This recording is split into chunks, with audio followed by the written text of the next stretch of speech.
Hello, this is exercise 12B. We're going to do it in two parts, hence the 12B.1, and today we're going to be trying to predominantly use the graphical calculator to do a lot of the curve sketching for parametric equations for us. And they're also going to look at trying to convert between parametric equations and Cartesian functions. I've got a couple of bits to do first of all. So just a reminder, this is not overly connected, but we'll do it anyway. Finding points of inflection. Now remember, the rule for finding points of inflection is basically that we set d2y by dx squared equals 0. And this helps us find, what I should stress, are possible points of inflection. They're not definite, but they're probably. The curve y equals x cubed, we are told, it says in the question, has 1 point of inflection. So in order to find it, I do this trick, and the trick basically says find d2y by dx squared. So obviously to do that, my very first thought is I need to find dy by dx. So dy by dx equals, well, it's x cubed, so that's 3x squared, and then d2y by dx squared, I've got to differentiate again, which is 6x, and it says set it equal to 0. Well, that's easy enough. X has got to equal 0. So my coordinates then presumably are 0, 0, because if I put 0 into that I get 0. So I reckon there's 1 point of inflection at 0, 0, and there it is in fact. Okay. The second one that I have to do is find the stationary points and or point of inflection for the curve y equals x to the 4. So again, it's tempting to think I'll just do exactly the same thing. Let's just do it up here this time. dy by dx is 4x cubed, and d2y by dx squared is presumably 12x squared.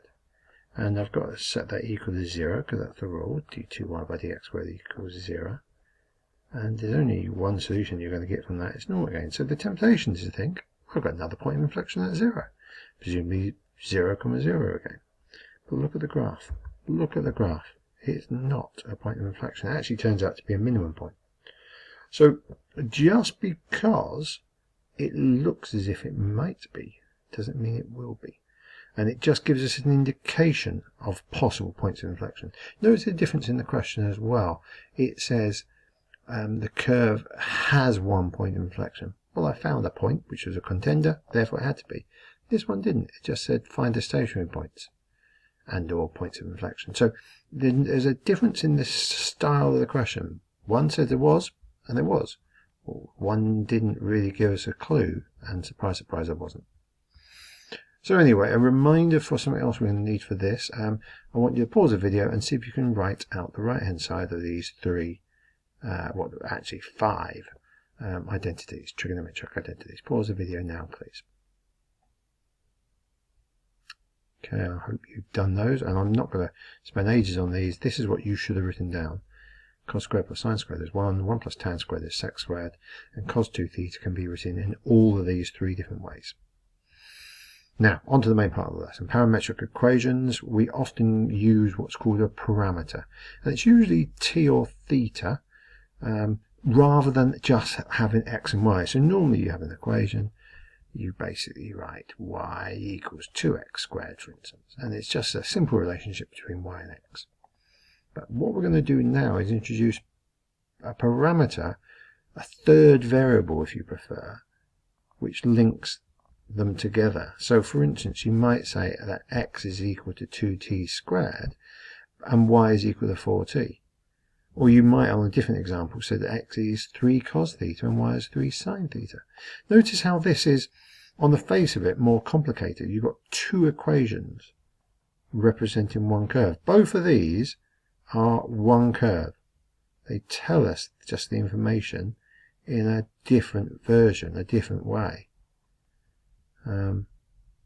These are called parametric equations because of the introduction of the parameter. On this one it's t, on this one it's theta. Now, we can get the calculator to do this, and I showed you in class how to do it. You basically need to go into the functions of the calculator. So was this the one I had just now? No, it's not. It's slightly different. I've got x equals 2 cos theta and y is 3 sin theta. And our first job is to use the mode button to get it into parametric equations mode. So press the mode and press para. And this is what this says, or par actually it says. So press mode, and then on the screen you can go to the one that says par. And it's probably on func at the moment, func standing for functions, normal functions. And once you've got it there, and you'll then have to quit, which is second function, the mode button again. And then you can press the F2 button, which is up here, which says window. And you're able to set some options on this. And on your list it says Tmin equals and Tmax equals. So set your Tmin equal to 0. And this is the minimum value that we're going to draw our parametric equations for. And Tmax should, it might already be these values, by the way. You type in 2 pi, or if you prefer 6.28 might be already on the screen, or you might want to type that in. And then T steps is 0.1. And when we draw our graph, we'll have to perhaps play around with it and zoom and in the way that we're meant to do with normal functions as well. So anyway, so that's parametric equations. Hopefully our functions are set up. You'll then need to type this in. You can do that using this y equals button. And when you get y equals, it will come up with x1 equals, and you'll type into cos theta. The theta, by the way, is this here. It says xt theta n. And underneath it, it says y1 equals, and you'll type in 3 sine theta. And then eventually you'll be able to press the graph button. And hopefully it will draw you a pretty picture. What's it draw you? Well, I've got that. Now basically, I've got that. Yours might look more circular. You'll notice mine are very squares. And that might seem obvious. Yours, because your screen is kind of rectangular going sideways like that, what that does is it very often stretches it out sideways. So you might find it's more circular than mine looks. This is actually an ellipse. An ellipse is the posh name for what my mum and dad always used to call an oval. But in mathematics, we don't call it an oval. No, we call it an ellipse. That's a tick on this. So that's an ellipse. It's got the center. That's all that says there. It says the center of the ellipse is at the origin. We are sometimes asked to convert between these two different forms. So I've already pointed out that sometimes we prefer one than the other. Let's have a go at this. So this was I think the example I started with right at the beginning of this when I first introduced these parametric equations to you. So we've got one equation, we've got another equation, but they both have t in it. So it's quite reasonable to go, hang on a bit, y equals 4t. What if I do that y divided by 4? I reckon that's equal to t. And so just by moving that over, I've got the ability now to say t equals. And of course the reason I do that is this says 2t squared. So this is 2 lots of, now t is y over 4. So I could write y over 4 squared. Now notice that is not y squared over 4. It's not y over 60. You've got square top and bottom. So it's 2 times y squared over 16. Notice now I have square top and bottom. Still got the 2 times it. And effectively these cancel out and you get 1 and 8. So my formula that I'm going to end up with is x equals y squared over 8. Is that the best answer? Well, it's as good as any other. You could write it as y squared equals 8x if you prefer. You could even write it as y equals the square root of 8x. You've got to be a bit careful. It could be plus or minus version. What have I written down? Y squared is 8x. That's what I've written down. And I even wrote down that. If you do it on the graphical calculator, that's how you type it in. You type it in on the graphical calculator. You'd have to go into mode and reset it as functional mode, not par. So you've got that list going across. So you select this one instead. And when you do that and you press y equals, you can type y equals plus root x, root 8x, sorry. And that would be y1, and then y2 you'd say, can you draw me with this? Now if you do it in 2 parts like that, you'll find you get both parts that the answer could be. So if you try to type that in, I'm hoping you get this picture. Notice this is the top half. This is the y equals plus root 8x. And this part down here is y equals minus the square root of 8x. And they look, if you type it in, as if it's a full curve. At least they're meant to. What do we call this type of curve, by the way? It's called a parabola. You might recognize this. It looks ridiculously, oh, that's not my best vertical line, but it looks very much like this kind of curve that you get when you draw y equals x squared. But it's y equals x squared on its side. Okay? And I suppose it should be, because look at the equation that we got. Y squared equals 8x. It's like this, but it's the squaring in the other letter. It's the y, not the x. So here's another example. Now this, what I'm going to show you now, is a good technique that we use loads. When they get cosines and sines, I'm thinking to myself, hang on a bit, there's a rule that says sine squared theta plus cos squared theta equals 1. And I'm going to use that rule here. So I'm going to square both of them. X squared equals, square this one, 9 cos squared. I'll do this one. Y squared equals 9 sine squared. So I can add these two things together. And I can write x squared plus y squared, that's the left hand side, equals 9 cos squared theta plus 9 sine squared theta. Seems to be working very well so far. Take 9 out as a common factor.